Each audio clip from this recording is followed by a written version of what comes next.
किसी भी व्यक्ति के शरीर में पित्त प्रकृति जो होती है वह अनबैलेंस होने लगती है, या फिर पित्त संबंधित अगर रोग बहुत ज्यादा सता रहे होते हैं तो आपको बहुत सारे ऐसे सिम्टम दिख सकते हैं। जैसे बदलता मौसम रहता है, इस दौरान आपको अगर पित्त प्रकृति असंतुलित रहेगी तो सारे के सारे सिम्टम नजर आएंगे। जैसे ही मौसम बदलता है, हमारे शरीर में जितनी गर्मी होती है वह निकलने लगती है। तो पित्त प्रकृति के अंदर अगर असंतुलन आएगा तो आप देखेंगे कि पूरी बॉडी के अंदर पसीना ज्यादा निकल सकता है, उससे बदबू आ सकती है, जैसे कि शरीर के अंदर जलन हो सकती है, पैरों की तलवों में जलन रह सकती है, हाथों में अगर आप देखेंगे तो जलन महसूस होगी, आपकी आंखों में जलन रह सकती है। इस तरह से जलन महसूस होती है, पेट में, गले में जलन महसूस होती है। इसी के साथ में आपके मुंह के अंदर छाले हो जाना, पेट में घाव या छाले हो जाना, थ्रोट इन्फेक्शन बहुत ज्यादा होने लगना, इस प्रकार का संक्रमण रहता है। थ्रोट एसिडिटी बहुत ज्यादा होने लगती है, पित्त बढ़ने के कारण खाना ऊपर आने लगता है, एसिडिटी बढ़ने लगती है, बहुत तेज जलन लगती है, जैसे कि खाना नहीं भी खाया है तो भी आपकी जलन महसूस होएगी। इसके कारण स्किन रैशेस बहुत ज्यादा होने लगते हैं, बार बार स्किन पर खुजली चलना, स्किन के ऊपर लाल लाल चकत्ते बन जाना, इस प्रकार के आपको सिम्टम दिख सकते हैं। अगर किसी का भी पित्त असंतुलित होएगा तो पाचन डिस्टर्ब हो जाएगा, पाइल्स की दिक्कत रहने लग जाएगी, इससे बार बार गुस्सा आएगा, और अगर पाइल्स की दिक्कत ज्यादा रहती है तो उसके अंदर आप मस्से होना कि गुदा मार के इन्फेक्शन बढ़ जाते हैं, जैसे कि उसमें खुजली होना, वहां पर दाने दाने बन जाना, वहां पर मस्से बन जाना, या फिर बवासीर हो जाना। तो अगर शरीर के अंदर बहुत ज्यादा पित्त बिगड़ा हुआ है तो आज की रेमेडी को आपको करना चाहिए, और शरीर की गर्मी को बिल्कुल भी नजरअंदाज नहीं करना चाहिए। आप देखते हैं कि अगर शरीर के अंदर बहुत तेज गर्मी होती है तो बहुत सारी बीमारियां शरीर में एक साथ होने लगती है और हम उसे नजरअंदाज करते हैं, तो ये बीमारियां बढ़ करके हमें हर मौसम के अंदर परेशान करती है। अगर किसी का पित्त असंतुलित होता है तो जैसे कि इम्यूनिटी सबसे पहले वीक रहता है, ऐसे व्यक्तियों का पित्त असंतुलित हो जाएगा। खाने में जैसे कि बहुत ज्यादा तला हुआ खाते हैं, चिकनी चीजें ज्यादा खाते हैं, मिर्च मसाले खाते हैं, गरम मसाले का सेवन ज्यादा करते हैं, तो ऐसे व्यक्तियों का पित्त असंतुलित रहता है। किसी किसी के पेट के अंदर एसिड जो होता है वह थोड़े थोड़े दिनों के अंदर बढ़ता है, जैसे बढ़ जाने के कारण आपको लगेगा कि खट्टी डकार आ रही है, खाना ऊपर आ रहा है। इस तरह का पित्त प्रकृति के साथ में होता है कि जैसे आपका एसिड ज्यादा बनता है अगर पेट के अंदर तो वह नुकसान भी पहुंचा सकता है। कई व्यक्ति होते हैं जो सही समय पर भोजन नहीं करते हैं, या फिर अगर भोजन सही समय पर कर लेते हैं तो खाना खाने के साथ में वो पानी पीते हैं, जिसके कारण उनका खाना सही ढंग से डाइजेस्ट नहीं हो पाता है। अगर आप भी इस प्रकार की गलतियां करते हैं तो आपको संभलना चाहिए, खाने को हमेशा पचने देना चाहिए, खाने के साथ में पानी को अवॉइड करना चाहिए, तभी पाचन सही ढंग से काम करता है। पाचन विकार जैसे ही होते हैं, आपके शरीर के अंदर पित्त, कफ, वात, ये सारे के सारे असंतुलन होने लगते हैं। वैसे तो मेरे पित्त बढ़ने पर या पित्त को संतुलित करने के लिए आप और भी बहुत सारे वीडियो रेमेडी है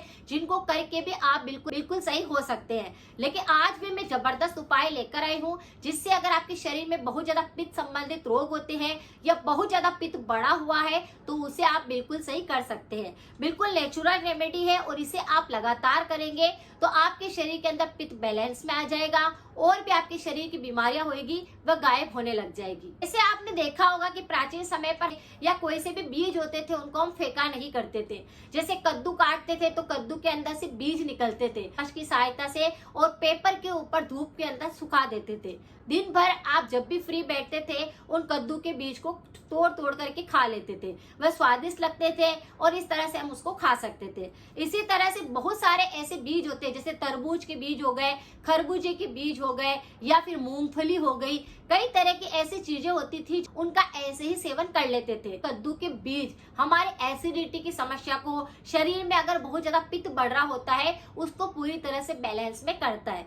अगर आपको बीज खाने की आदत नहीं है तो आज से ही आपको कद्दू के लाते हैं उनके बीजों को बिल्कुल भी नहीं फेंकना है, यानी उनके बीज को आप धूप के अंदर सुखा दीजिए और फिर जब भी आपको दिन भर के अंदर टाइम मिलता है आप उन बीज को खा सकते हैं। और अगर किसी व्यक्ति को बहुत ही ज्यादा समस्या रहती है तो आप कद्दू के बीज सूखे हुए भी बाजार में आसानी से मिलते हैं, आप उनको परचेज कर लीजिए और फिर रोजाना आप 5 ग्राम जितने बीज लीजिए और उनको तोड़ तोड़ करके आप अच्छे से खा लीजिए, या फिर टूटे हुए भी आते हैं आप उनका सेवन भी कर सकते हैं।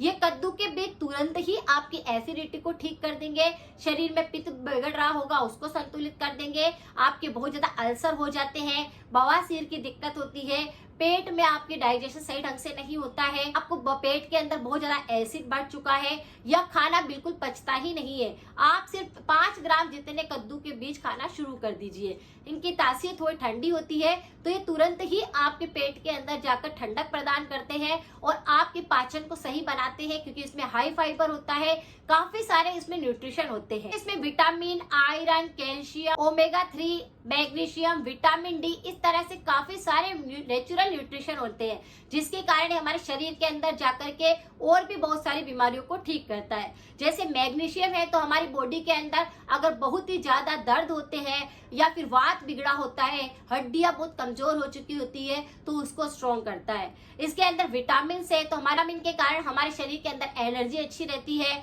ब्लड सही ढंग से फ्लो कर पाता है, इसलिए आप इसका सेवन कर सकते हैं। कैल्शियम होने के कारण ये हमारी हड्डियों को, हमारे बालों को, हमारे नाखून को अच्छा करता है, हमारे हार्ट को मजबूत करता है। और विटामिन सी होने के कारण ये हमारी इम्यूनिटी को बूस्ट करता है, डाइजेशन को अच्छा बना देता है। और हाई फाइबर होने के कारण हमारे पाचन संबंधित और भी विकार है, जैसे कब्ज है, बवासीर है, दस्त बहुत ज्यादा लगते हैं, बार बार किसी को खाना खाने के बाद सोच करने जाना पड़ता है, ये सारी समस्याओं को खत्म करता है। ओमेगा 3 है जो कि हमारे हार्ट के लिए और हमारे माइंड के लिए बहुत ही ज्यादा पावरफुल काम करता है। रोजाना आप सिर्फ 5 ग्राम बीज भी खाएंगे तो पूरे शरीर के अंदर पौष्टिक तत्वों की कमी पूर्ण हो जाएगी और आपके शरीर में कोई सी भी बीमारी नहीं आएगी। आपका हार्ट स्ट्रॉन्ग बनेगा, आपको माइंड संबंधित कोई भी रोग होते हैं तो वह नहीं होंगे। दिमाग बहुत तेज करता है, आपके सिर दर्द बहुत ज्यादा होता है या सिर के अंदर फुंसियां हो जाती है या बालों के अंदर कुछ दिक्कत होती है, यानी पूरे माइंड के अगर कोई भी इशू हो रहे हैं उनको ये पूरी तरह से सोल्व करता है। ये सुपर पावर बीज है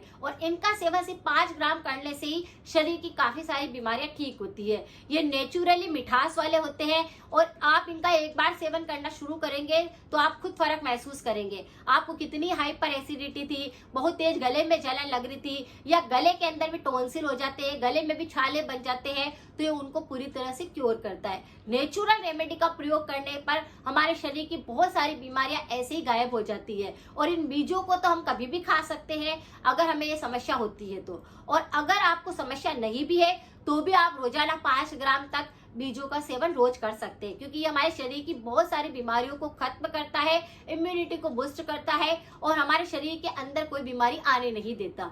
इसीलिए हमें रोजाना कुछ ऐसी हेल्दी चीजें खानी चाहिए जो कि हमारे शरीर से रोगों को खत्म करे।